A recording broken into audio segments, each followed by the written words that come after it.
Ramon Ang, praktikal lang po. Kung mag-isip siya, praktikal lang po. Tama. Kung yung mga ilog po paliko-liko, hindi nakakabuelo yung agos. Sa ibang bansa, yun ang ginagawa po. Tinatabas yung mga paliko-liko, ginagawang straight, at pinapalaki po yung mga ilog. Ang problema dito sa atin po, yung mga ilog, ginawang subdivision. Tinakpan yung mga ilog, yung mga creeks, pati yung dagat nga po ni-reclaim. Yung Manila Bay, mga kababayan, tinambakan ng dolomite galing sa Cebu.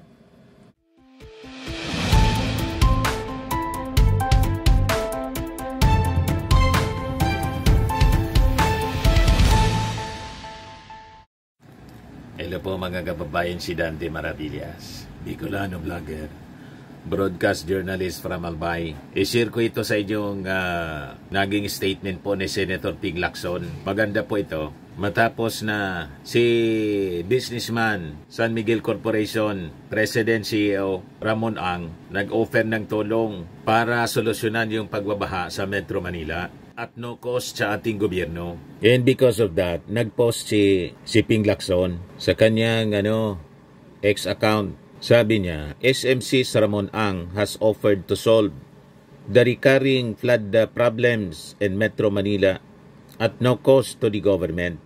He said he only needs authorization.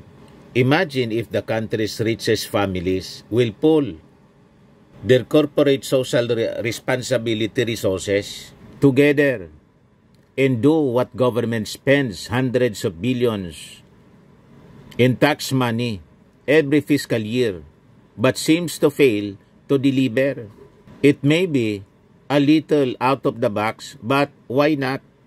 Tama po mga kababayan. Nakipag-meeting po si Ramon Ang sa mga mayors ng Metro Manila noong isang araw with MMDA chairman para mag-offer ng tulong at no cost, walang gastos. O diba? So napakaganda mga kababayan ito. Pero sabi ni Senator Ping Lacson, tuloy pa rin ang kanilang investigasyon sa trilyon pesos na flood control projects na in-implement for the past 15 years. Trilyon po ang ginastos pero walang nangyari.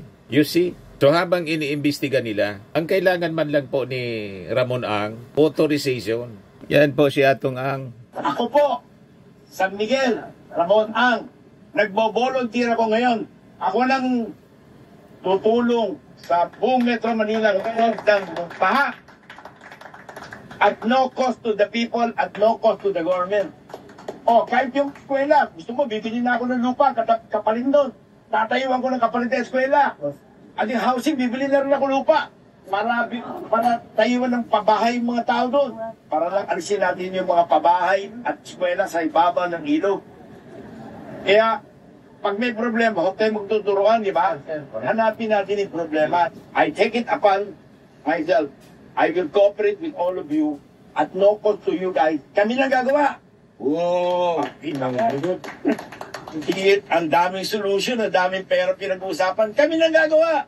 Sa Miguel na magkiklearing. Pero without you guys authorizing us, hindi namin magagawa yun. Paano namin pupunutin yung mga yun? But with MMDA and mayors, ay yung lahat ng obstruction yun, bunutin natin para mawala na yung baha. O diba, mga kababayan, tuwang-tuwa si Ping Lacson dahil sa offer ni Ramon Ang ng San Miguel Corporation. Sabi rito sa balita, Lacson poses private sector help in addressing floods, continues own probe in the ghost flood projects. Tuloy pa rin po ang investigasyon. Kasi trilyon-trilyon in the past 15 years ang pinondo po para sa flood control projects, walang nangyari. Lalong tumindi yung pagbaha, mga kababayan. Kasi ang unang binaha, mga kababayan, pero hindi tubig. Yung bulsa, buma ng cash. Yung bulsa ng mga contractors, siyempre kasosyo yung mga congressmen at mga local officials. Bumaha, mga kababayan, ng cash na sana ginamit Sa pagsolusyon mga kababayan ng baha, wala po. Nasayang mga kababayan yung trilyon pesos. More than 2 trillion in the last 15 years, sabi po ni Ping Lacson. So sabi ni Ping Lacson, ito anya isa ng opportunity for Malacanang to appeal to corporate social responsibility of other big companies. So pwedeng kausapin ng ating Pangulong Bongbong Marcos itong mga multi-billion companies. Anyway, karamihan yan, mga contractors man sa gobyerno at nagsipagyaman sa tulong na rin ng mga policies na nakatulong para mabilis yung pag-grow ng kanilang negosyo. Karamihan dyan, mga contractors man. At may mga, halimbawa, San Miguel Corporation, di ba? Pinaward sa kanila yung NAIA. And many other projects sa kalsada. Tingnan ninyo mga skyway sa Maynila, San Miguel Corporation. Real estate. Pinasok na ng San Miguel Corporation ang real estate development, infrastructure. So nagkinabang sila ng bilyon-bilyon. So tama lang na ibalik nila sa ating mga mamamayang Filipino sa pamamagitan ng kanilang corporate social responsibility resources, sabi ni Ping Lacson. At ang ibang mga bilyonaryo sa ating bansa, tama lang na tumulong. Kasi po, kasama sila. Hindi lang yung mga ordinary citizens po ang apektado sa pagbaha, pati yung kanilang negosyo. Napaparalyze po ang economy because of flooding in Metro Manila. Imbis yung mga tao, matiwasay mga kababayan na namumuhay nandun na lang lagi sa evacuation center, sa relief operations. Imbes maayos lang ang flow ng business kahit po malakas ang pagbagsak ng ulan. Di po ba, mga kababayan? Apektado yung trabaho, apektado yung negosyo. Pag apektado yung trabaho, apektado ang negosyo, logi yung mga billionaires. So panahon na tumulong sila, pero hindi man po pababayaan ng ating administrasyon yung una na sinabi ng ating Pangulo doon sa kanyang zona. Ipapaimbestiga talaga ito na mga sangkot sa korupsyon dito sa mga ghost projects, flood control projects sa Metro Manila. At iyon ang gagawin ni Ping Lacson. Yan ang sabi niya. In the meantime, Lacson said he is continuing his own investigation into failed and ghost flood control projects including new modus operandi involved. Should Ang deliver on his own offer, sabi po ni Ping Lacson, he will move to reduce the 2026 flood control appropriations for Metro Manila for the Department of Public Works and Highways and Metropolitan Manila Development Authority or MMDA. Lacson earlier pointed out that DPWH alone received more than 2 trillion in flood control, flood management allocation since 2011 but failed to solve the flooding problem. Sabi niya, assuming RSA, Ramon S. Ang, is given the authority and actually performs what he offered to do before our plenary debates on the 2026 budget bill, I will move to reduce the DPWH and MMDA appropriations for the flood management program and the NCR during the period of individual amendments. Para wala na pong manakaw, pwede naman palang libre. Di ba? At no cost to the government, pribado ng initiative, yung mga big-time companies na anyway, sila din naman naging mga kontraktor sa ating gobyerno tulad ng San Miguel na siyang nabigyan ng award para sa rehabilitation ng NAIA at saka yung mga skyways. Pagpagawa ng mga skyways sa Manila. Diba? So kumita na sila. May pondo naman po sila para sa corporate social responsibility. Pwede nila itong magamit. Ito yung presko ni Ramon Ang nung isang araw. Bago muna tayo pumunta sa malalayong ilog, unahin natin muna itong Metro Manila. Kasi after nga natin nilinis yung Pasig River, nakita nyo, ang dami na naman uling lupa. After yung typhoon season, bumawa yung mga lupang yan galing Sierra Madre, Marikina River. At kung napapansin nyo, pagka tag-ulan na malakas, diyan tinatago sa Pasig River yung mga barge. Ay, ang daming barge sa Pasig River. Nakalimutan nila. Yung Pasig River, pag tag-ulan, kailangan walang nakaparadang barge. Dahil yun ang labasan ng tubig eh. Eh, ang ginagawa naman ng mga barge owner, diyan naman tinatago sa Pasig River. Lalong barado. Ngayon, ang most important is itutulungan namin yung MMDA tsaka local government linisin lahat ng ilog sa Metro Manila. At yung mga structure na nagbara sa ilog, yung mga nagtatayo ng seat pile sa mga gilid, eh tinambakan mo na yung ilog para may mapatungan sila ng heavy equipment. After nila ginawa yung seat pile, pinalihilog at di pa nila inalis yung lupa sa gitna ng river. Yun ang dahilan kay bahang Metro Manila. Yun ang isosolve natin muna.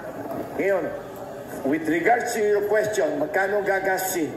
Ay hindi ko alam ang eksaktong gastos kasi hindi ko naman hinahanap buhay yan eh. Basta kung ano man ang kailangan namin gastusin sa OPEX, sweldo, fuel, piyesa, gagawin namin lahat yun. Eh, siyempre, naghahanap buhay naman tayo sa Pilipinas eh. So, kailangan makisama ang private sector sa taong bayan at sa Very gobyerno. Kaya tungkol sa pera, huwag na natin problemahin yun. Sir, may bago po bang mga lilinisin pa or you will just continue what you have presented here?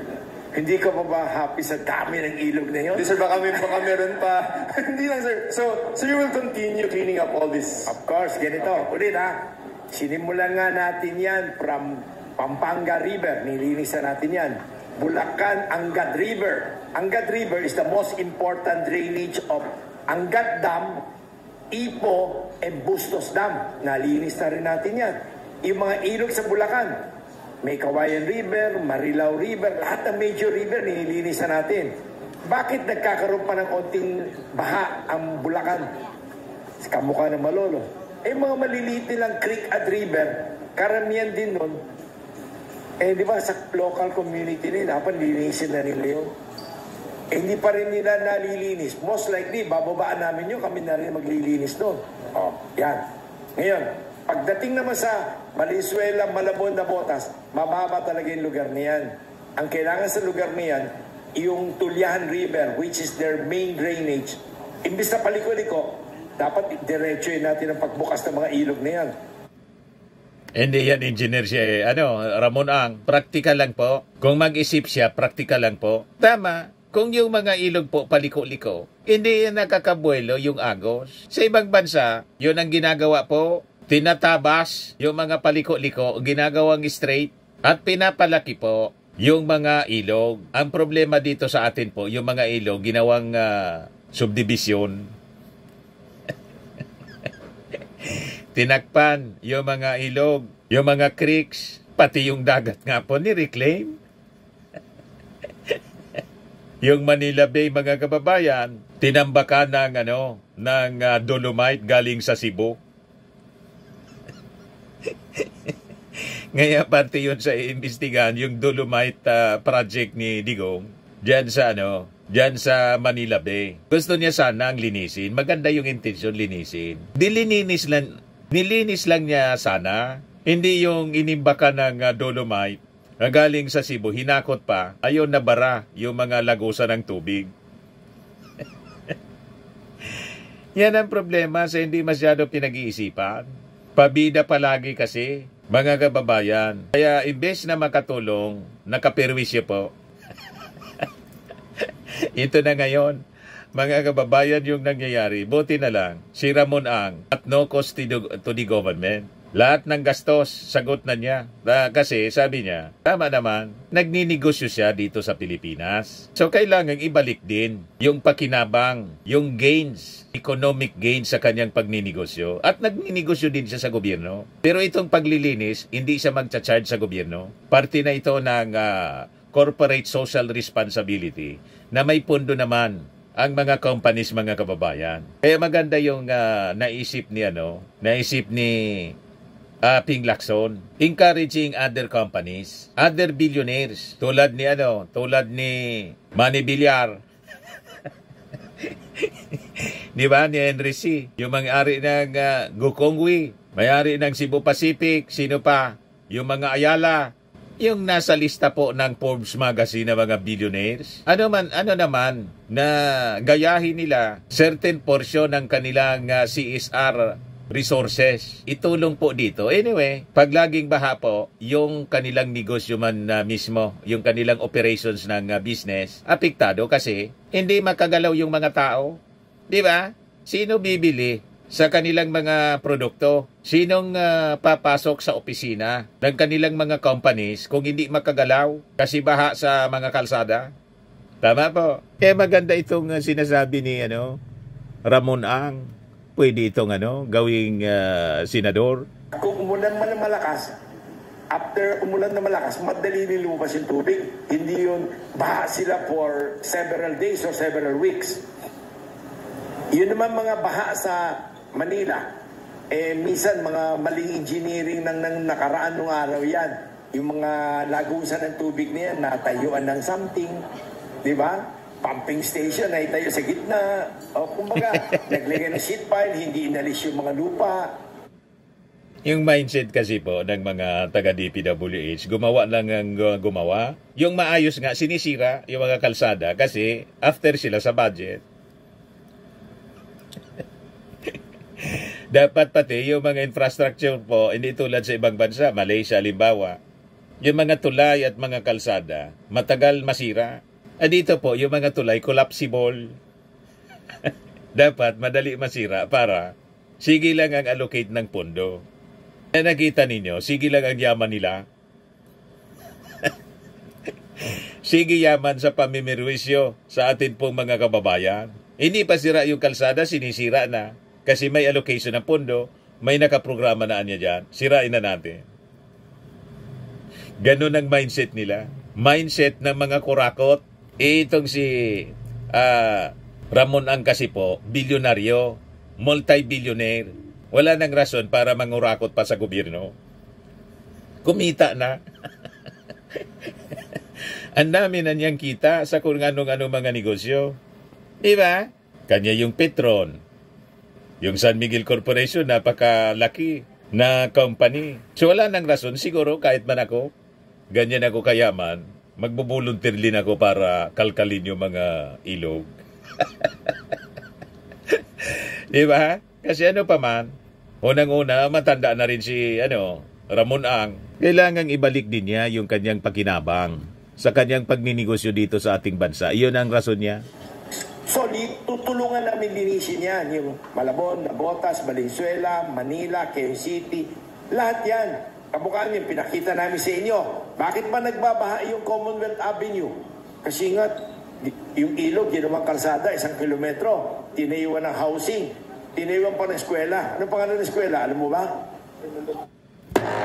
Nakalimutan mo yung pangalan eh. Kita mo? In short, yan mga yan, babalikan natin yan. Tutulungan natin yung local government to identify the problem and to solve the problem at no cost to the government. At kung after that, tingnan nyo, bababa naman tayo to Parañaque, Las Piñas, Muntinlupa, Laguna, di ba? Yung Cavite. Alam niyo ba yung tubig ng galing Cavite, bumababa yan sa Southwood? Pagbaba nun, binabaha niya na yung buong South Luzon Expressway hanggang Laguna. Kita niyo yun. Nasolve namin yung baha sa South Luzon Expressway. Tingnan niyo yung baha sa Ninoy Aquino International Airport. Every year yan. Chest height ang tubig.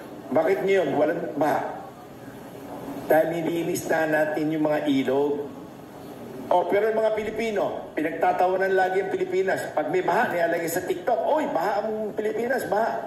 Bakit di nila ilagay sa TikTok? Nagbabaha yung Singapore Airport, chest height. May 4, 2024. Kasi yung mga Singaporean, mahal nila yung bayan nila eh. Hindi nila...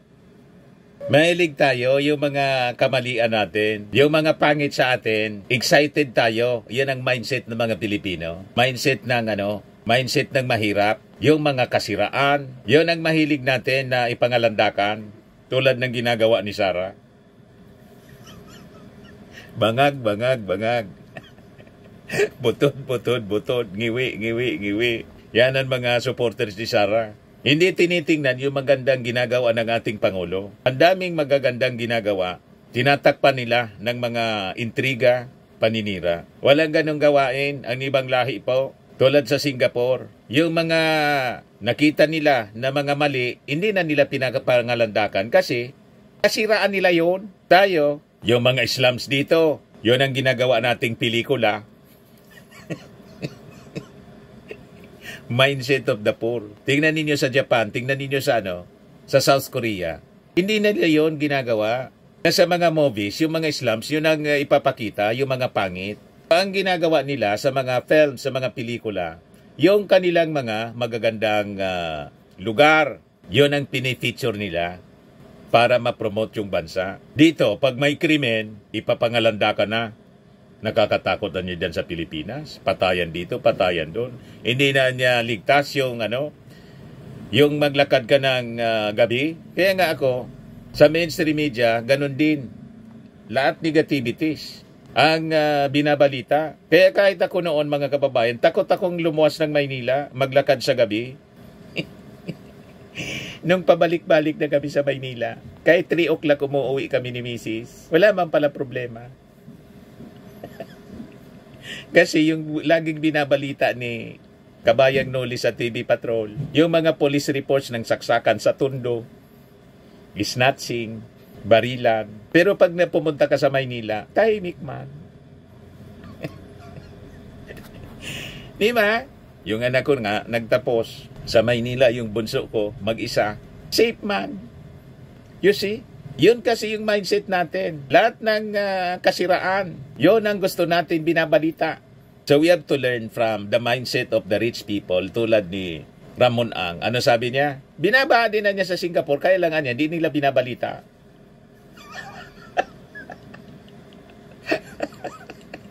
Mahal nila niya kasi yung kanilang bansa, ayaw nilang masira. Sinasabi yun. O tingnan mo yung mga Pilipino.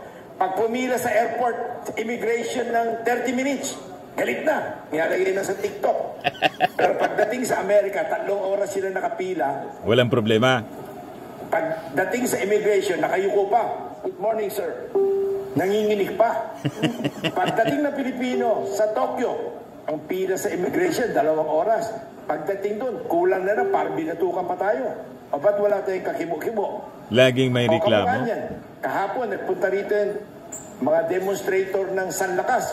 Ang sabi sa akin, nandito kami nagde-demonstrate dahil tataasan niyo yung terminal fee ng Manila International Airport. Tataasan pa lang yun, ha? Nandito na sila nagde-demonstrate. Sabi ko sa kanila kahapon, ang ganda ng karatula niyo, well made, ha? Bakit di kayo nagreklamo? Yung Cebu Airport, 1,000 pesos sa terminal fee. Manila, 550, nagre-reklamo kayo. Di ba hamak na mas malaking airport ang Manila? O ba't di kayo nagre-reklamo?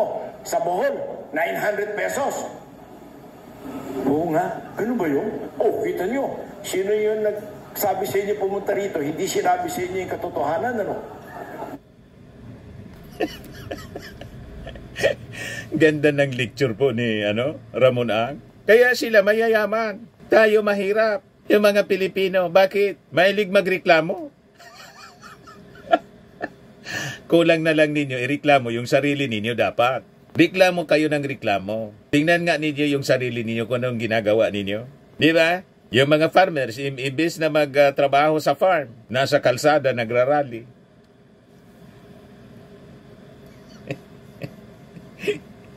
Walang ganong mindset. Ang mga mayayaman, solution-oriented sila, mga kababayan. Tingnan niyo si Ramon Ang. Kaya siya mayaman. Yan ang dapat na mindset na dapat ma-acquire natin po para umasenso sa buhay. Ituloy natin ang lecture ni Ramon Ang para matuto tayo. Kita niyo, ang Pilipino madalas ganun di ba? Alam mo ba ako, kabayan, yung Clark, 850 pesos ang terminal fee. Manila, 550, galit na galit kayo sa akin. Sabi niya, hindi ko papayagan increase niya yung rate ng Manila. Kamukha ng parking, ginawa mo mahal. Sabi ko, hindi ba naging mahal yung parking fee overnight, naging 1,200? This is to discourage yung mga non-traveling. passenger. Pero pag ikaw ay travelers ka o piloto, special discount yun. Ganun ba yun? Ito nyo, hindi nyo alam. Mga kababayan, mahalin natin ang bayan natin. O kita mo yung mga kababayan natin, nakakita ng isang ipis sa airport. Ilalagay na sa TikTok yun. Ang Pilipinas, ang dumi, ang pangit. Ganon tayo. Sinisiraan natin yung ating sarili. Ganon ang mindset. Baguhin natin yon. Pero alam po ninyo, katulong yon. Kasi ang mindset ni Ramon Ang, mindset ng mayaman, yung mga negativities na pinangangalandakan ng mga Pilipino, yun ang sinolve niya yung problema sa kalinisan, sa hindi na maayos na airport. Siya ngayon ang umaayos, di may negosyo siya. Kung hindi nagreklamo, hindi sana nakapasok sa rehabilitation ng NAIA si Ramon Ang. Di maganda. Di ba? Magreklamo lang kayo magreklamo para lalong gumanda yung... sabi ko sa inyo, sa ating mga Pilipino, yung mga disasters, problema sa atin, yung mga baha, yung mga bagyo, distraction, sa mga negosyante, hindi yan problema. That is an opportunity for them na kumita. Pag nasira yung bahay ninyo, dahil may bagyo, sila yung magsusupply ng simento, ng yero, ng kabilya. Kasi sila yung may-ari ng mga hardware. Pero tayo, na mga Pilipino, grabe na problema. Hindi yung problema sa mga negosyante. Ganon ang mindset nila. This is a new opportunity for us para lalong kumita. Yung demand ng product nila na sinusupply sa mga tao, tumataas lalo. Di lalo silang yumayaman. Pero yung mga Pilipino, grabe na po ang problema kasi nasira yung bahay. Kasi hindi ka negosyante. So we have to learn from Ramon Ang. Samantala, pagdating nila sa bahay nila, puro daga yung bahay nila. Ba't hindi nila nilalagay sa TikTok? Diba? Ibig sabihin, hindi marunong yung mga kababayan natin, mahalin ang bayan natin. Sinisiraan. Pag may nakitang konting baha lang, ilalagay na sa TikTok. Galit na sila sa gobyerno. Bakit yung Dubai, grabe ang baha? Singapore. Kita mo, yung Singapore, grabe ang baha. New York, grabe ang baha. Bakit yung mga Pinay, pag pupunta ron, nakayuko pa rin? Yes sir, diba? Tulang na, parang binapatukan tayo doon. Walang karikla-reklamo mga kababayan natin. Ang hinihiling ko sa inyo, mahalin natin bayan natin. Linisin natin yung mga kapaligiran natin. Kung yung mismong harapan ng bahay natin, nakita natin yung drainage, doon natin tinatapon yung basura. Tapos sisisihin yung gobyerno pag nagbabaha. O ba't nyo tinatapon yung basura dyan sa harap? Shortcut daw, shortcut. Sige pare. Sir, yung Holy Spirit National po yung nire-refer niya, no? Tama? Yung... Dapat gawin kung ikaw. Sir, nakakarinig na ako, sir. Sir, I hope you will indulge me and my question po is addressed to you and Chairman Artes and Mayor Isko. Because there are projects right now that covers Metro Manila in terms of flood management. So the Pasig River Rehabilitation Project and then the Metro Manila Flood Management Program that is funded by the World Bank and the... Matagal na namin ginagawa itong pagtulong sa local government. Ang kailangan lang namin ngayon is, kung gusto mo, signing of agreement para meron tayong konting formality.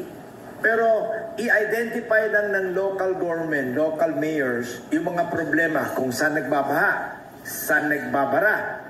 At we will immediately go down. Walang arte-arte. We will go down and fix the problem for them immediately. Of course, tulad nga na sinabi ko kanina, we can easily fix the problem. But we need the approval of local government. Dahil kung hindi kami papayagan ng mga engineering group nila na galawin namin yung mga bara doon. So, good cooperation lang ang kailangan namin. Kanya tayo nandito today, it is through the effort of MMDA Chairman Artis. Siya yung nagsabi niyan. Mon, imbitahin ko yung mga mayors kung saan may maraming problemang baha para immediately we will have a good cooperation so we can start fixing the problem. O ngayon, with this offer na libre, tingnan natin kung i-approve ng mga mayors kasi siyempre, mawawala yung budget nila para sa maintenance and operation sa mga flood control projects nila. Tulad ng sinasabi mga kababayan ni Ping Lacson, babawasan niya ang budget ng DPWH sa flood control projects pati ng MMDA kasi may nag-offer ng libre. Walang korupsyon doon. Kasi, ano pa man ang kukurakutin mo na ang gumastos na nga po, private sector, si Ramon Ang. O ngayon, zero ang kita ng mga mayors, tapos ng mga engineers. Di ba? Kasi pinagkakakitaan nila. Ang mga pagbaha sa Manila, yan ang pinagkakakitaan nila. So, tingnan natin kung mangyayari ito. Walang magkukontra. Kasi inimbita po ng MMDA yung mga mayors na ang kailangan man lang, sabi ni Ramon Ang, kooperasyon nila. Without the cooperation ng city government, hindi sila makagalaw siyempre. Siyempre naman, si chairman nagsabi, nanginginig pa ako, nandito ako kagad. Salamat po. Follow up lamang po. Kanina po, di ba, nag-announce kayo that you will volunteer to solve the problem in Metro Manila. We posted the video online sa ABS-CBN platform. Maraming natuwa, maraming nag-thumbs up po sa inyo, pero meron din mga reactions na ang kanila pong naalaala ay yung pangako daw po ninyo sa Bulacan sa pag-construct ng airport there na hindi po babaha. Ano po ba talaga ang naging problema somewhere in Bulacan? Bakit meron pa rin yung pagbaha? Magaling na tanong yan. Tuwan-tuwa ko dyan. Alam mo, may mga nagpo-post kunyari na yung Bulacan Airport will cause flooding. So ang ginawa natin, para walang argument, naglagay tayo ng water level gauge around the Bulacan Airport. Alam niyo, yung Bulacan Airport is like an island. Dati pong pispan to at dating rice land. Kanya ang swerte nito, that airport project is surrounded by Marilao River and Mekawayan River. Naglagay po tayo ng water level gauge. Hindi ho tumataas ang tubig doon. In fact, bumaba ang tubig. Dahil din-rates natin lahat ng ilog doon up to Manila Bay. Ngayon, may baha sa may San Miguel, Bulacan. Airport ang may kasalanan yan. May baha sa Pampanga, Tulaog Bridge. San Miguel, Bulacan ang problema niyan. Ngayon, nandito yung mapa. Nasaan ba yung Pampanga-Tulaog Bridge? Ang layo po niyan. Nasaan ba yung sinasabing San Miguel, Bulacan na baha? Nako, malapit sa Doña Remedios Trinidad yun, sa may bundok. Alam niyo, may mga kababayan tayo na siguro malapit sa mga competitor ng airport. Mga empleyado na nagmamahal siguro sa kanila, na naninira, na sinasabing, kamukha niyan. Di ba kanina kinuwento ko, nagpunta rito, nagrally kahapon yung certain groups ang lakas. Galit na galit sila dahil tataas daw yung airport terminal fee. Sabi ko, bakit tataas pa lang nagrarally na kayo? Bakit di kayo nagrally nung tinaasan yung rate ng Clark to 900 pesos? Yung Cebu Mactan, 1,000 pesos. Yung Bohol, lahat ng airport tumaas na, pati Kalibo. Bakit ito hindi pa tumataas, nagra-rally na kayo? Ano ibig sabihin nun? Di ba, meron nag-convince sa kanilang magsalita ng ganon. Di ba maliwanag yun? So, kamukha niyan. Bibigyan kita ng example. Nagpunta rito, nag-rally din yung grupong yan. Miguel Power Plant ay madumi. Dahil may court-filed power plant kayo. Sabi ko, binabaan ko. Ako mag-isa. Tinanong ko, alam niyo ba kung ilan yung coal-fired power plant sa Pilipinas? Yung mga kumpanyang yan. Ito. 8 yung kumpanyang yan, bakit dito kayo lagi nagpupunta? Hindi ba? Hinire kayo ng kung sino. Bakit kami na nga pinupunta niyo? Bigyan niyo kami ng example. Which other office or company did you win? Hindi sila makasalita. Baka hindi nila alam yung address, ano? O, kamukha niyan. Nagtatayo lang tayo ng LNG, Liquefied Natural Gas Power Plant sa Batangas. Expansion lang. Biglang naglabas na naman ng news yung isang grupo. Uy, yung Ilihan, Batangas, pinapatay na lahat ng isda doon. Hindi nagpunta ako. May 10 perasong isda nakalatag. Tinanong ko yung mayor sa barangay, o meron ko record nun. Sabi ko doon sa barangay, saan galing yung isdang yan? Boss, wala namang ganong klaseng isda rito.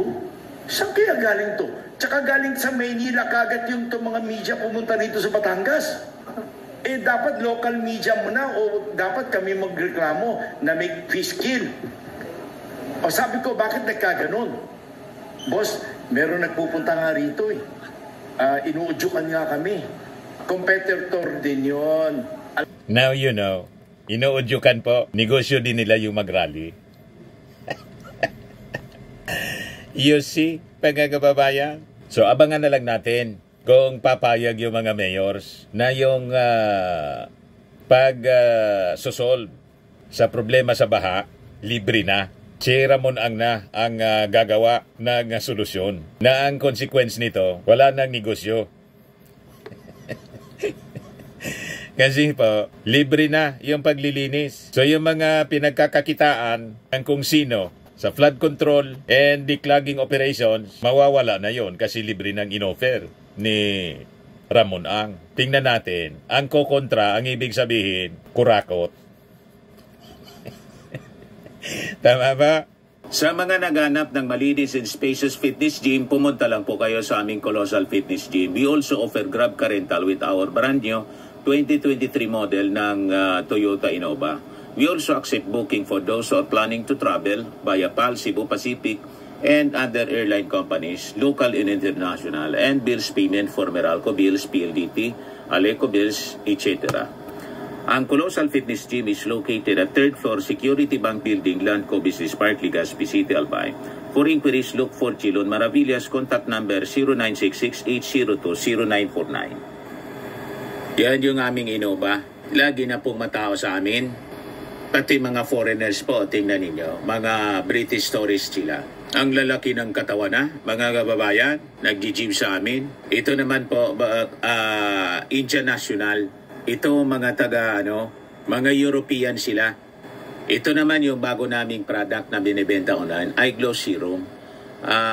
Whitening po siya galing sa South Korea. Tingnan ninyo yung epekto sa aking anak na architect entrepreneur, Riz Maravillas. For inquiries, look for Riz Maravillas on FB. Ito naman po, Firmax Firming and Lifting Cream. Pinapahid po ito sa mga pulses and affected area. Mainam po ito sa mga pains at paninigas na mga kaso-kasuan. Ito po, Automax Radiant Serum. Sa mukha naman yung application. Anti-aging po siya. You will look 10 years younger than your age. Ito naman po yung bago naming product na binibenta online. I Am Worldwide Amazing Pure Organic Barley Powdered Drink Mix from Australia. Endorsed by cancer survivor actress Maritoni Fernandez. Sa mga gustong mag-negosyo nito, avail po ninyo. May promo po sila. Ayan o. Last day na ngayon ng promo, solid deal. I-message lang po ninyo yung aking anak na architect entrepreneur. Open sa lahat ng gusto ng side hustle. Businessmen, OFWs, professionals, housewives, and even students. Yan o. Magnegosyo po tayo para umasinso. Sa mga mahilig naman po sa mga imported bags and wallets, message lang po kayo kay Ma'am Eileen Rosales, Eileen Closet. Nakabase po sa Amerika.